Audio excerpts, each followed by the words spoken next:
ба кулли онҳое ки пай тамошои бозиҳои чемпионати футболии Тоҷикистон миёни дастаҳои Лигаи Якум ҳастанд. Шаҳри даври 11-ро бо Фирдавси Хурсанд пайгирӣ намоед. Ёдовар мешавем ки сарпарасти барномаи мо ширкати теннисӣ аст. Хайр чӣ? Сар мекунем. даври 11-уми чемпионати Тоҷикистон оид ба футбол миёни дастаҳои Лигаи Якум пеш аз оне ки оғоз шавад, аз ҷониби Федератсияи футбол беҳтарин сармураббӣ ва беҳтарин футболбози моҳи июн муайян гардид ва соҳиби ҷоиза ҳам шуданд. Ин ҳам дар ҳол аст ки дастаи лидери ҷадвали мусобиқа Куктоши ноҳияи Рудакӣ бемоҳубо моҳи гузашта яке аз беҳтарин бозиҳои худро нишон дод ва омори худро чӣ дар ҷадвали мусобиқа ва чӣ дар нишондодҳои инфиродӣ афзун намуд. Аз ин хотир ҷоизаи беҳтарин сармураббии моҳ ба Тоҳир Муминов, мураббии дастаи Куктош ва ҷоизаи беҳтарин футболбози моҳ ба бозигари дастаи мазкур Абдуфаттоҳ Узоқов супорида шуд. Алидин Турдиев бошад бо фарзияи ширкати теннисӣ ҷоизаи беҳтарин сармураббии моҳро ба даст овард ки дастаи Динамо дар қатори Куктош ҳоли ҳозир беҳтарин мавсими футболии худро паси сар мекунад. Ҳамчунин дар ин давр яке аз бозиҳои қаблан ба таъхир афтода миёни Барқчӣ ва Сарҳадчӣ низ баргузор гардид ки дастаи Барқчӣ баъди шикасту рехтҳои охир ниҳоятан дар ин рақобат бо ҳисоби 3-0 пирӯзӣ ба даст овард. Дар ҷадвали мусобиқа бошад нисбати даврҳои қаблии навбат ягон тағйироти ҷиддие нест. Куктош ҳоли ҳозир марҳилаи шикаст нахӯрданҳои худро идома медиҳад ва дар даври 11-ум низ ин анъанаро нашикаст ва ҳоло ҳам бо як холи зиёд аз ҳосилоти фархор як зина боло меистад. Тоҳир Муминов бо ин даста азми баргашт ба Лигаи олиро дорад ва агар ба нишондодҳои омории дастаи мазкур назар намоем, пас метавонем гуфта ки ин даста фаворити асосии чемпионӣ дар мусобиқаи Лигаи Якум ба ҳисоб меравад. Ҳулбук ҳоло ҳам ба худ наёмадааст ва мисле ки ин тим дар арафаи аз даст додани хонаи чорум аст. Барои сарои камар танҳо як холи дигар намерасад ки мавқеи ин дастаро ба пуррагӣ танг намояд. ҳангомаи дигари даври 11-ум ин буд ки дастаи Моҳир аллакай ба торумор намудани дастаҳои дигар шурӯъ кардааст ва дар ҷадвал низ мавқеаш устувор аст. гумонам баъди интиқодҳои зиёд ахиран ин даста ҳам аз худ дарак дод ва аз рӯи натиҷаи охирин агар баҳо бидиҳем, пас гуфта метавонем ки бо шикаст додани Барқчӣ онҳо имкон доранд ки дилхоҳ дастаи Лигаро шикаст бидиҳанд. Аз ин дида ҳангомаи пурсарусадотар рух додааст. дӯстони азиз, дастаи Ваҳдат баъди чандин вақт барои аввалин бор бо ҳисоби калон шикаст нахӯрд ва як имтиёз ҳам ба даст овард ки ҳамакнун ҷамъи имтиёзҳояшон ба 2 адад расид. онҳо замоне як холи дигар ҳам гирифта буданд, вале рақиби ҷадвалиашон Сарҳадчии Ҳамадонӣ низ дар ин давр як имтиёз ба даст овард ва ҳоло бо 4 хол аз Ваҳдат боло меистад. Хулас даври 11-ум ба қавле ҳам ту як даври оддӣ набуд. он ҷо бисёр рӯйдодҳо ба миён омаданд. рақобати марказии даври мазкур ин дидори дастаҳои ҳосилоти Фархор ва панҷшери ноҳияи Ҷалолиддини Балхӣ буд ки дидор дар хонаи фархориҳо баргузор шуд. дастаи ҳосилот дар чунин лаҳзаҳои ҳассос ки ҳоло ҳам имкони 90% лидерии ҷадвалро бар уҳда гирифтан ҳаст, ба ҳеҷ ваҷҳ имтиёз аз даст доданӣ нест.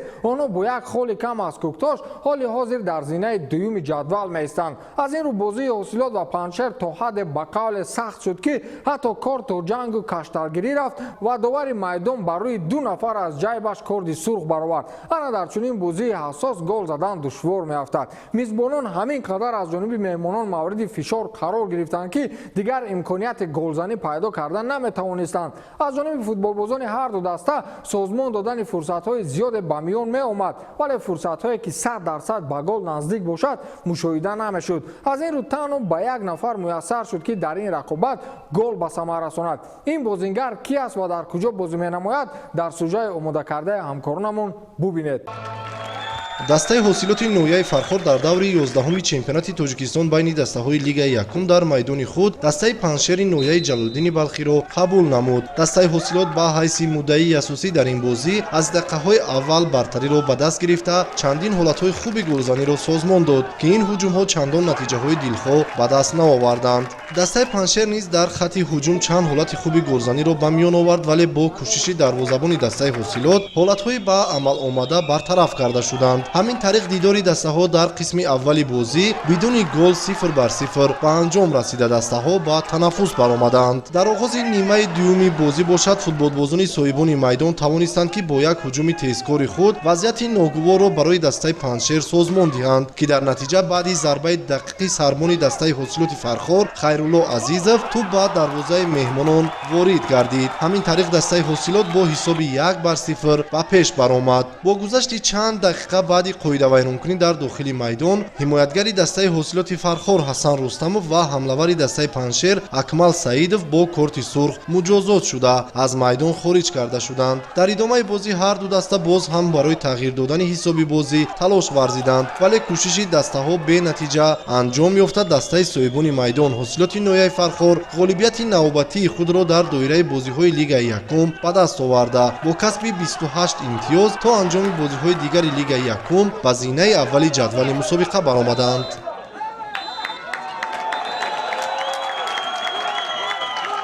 дар даври 11 бо дастаи ҳосилот яке аз пешқадамҳои Лигаи Якум бозӣ дар ноҳияи Фархор бозӣ баргузор кардем. бо ҳисоби 1-0 мағлуб шудем. чӣ гуфтаниям барои бозӣ? бачаҳо бозӣ хуб карданд, не ки аз ҳисоб розӣ нестем аз ҳисоби бачаҳо, барое ки қисми дуюм баъди гол дастаи ҳосилот ба қафо шиш. мо бисёр шансҳои голзанӣ доштем, ҳамлаҳои бисёр кардем, лекин бачаҳо истифода бурда натонистанд. дар хати ҳуҷум бачаҳо хеле суст бозӣ карданд, шансҳои бисёр буданд, истифода бурда натонистанд. хеле ки шумо шоҳид будем, имрӯз бозӣ тезитун гузашт. ҳарифам пурқувват буд, муқобилияти зиёд нишон дод, аммо мо як моменти ҳами бозира истифода бурда гол задем, бо ҳами 1-0 ба 3 очко соҳиб шудем. ин 3 очко муддат ҳамчун чи зар дар кор буд ки мо бояд имсол ният дорем ки ба Лигаи олӣ бароем. барои ҳамин мо кӯшиш карда истодем ки дар ягон ҷо ягон холро аз даст надиҳем. аммо мо ба ҳамаи мухлисон, ба ҳамаи доварон, бозингарони рақиб ва раҳмат мегӯем барои иштирокашон ва бачаҳои худмонро табрик мекунем.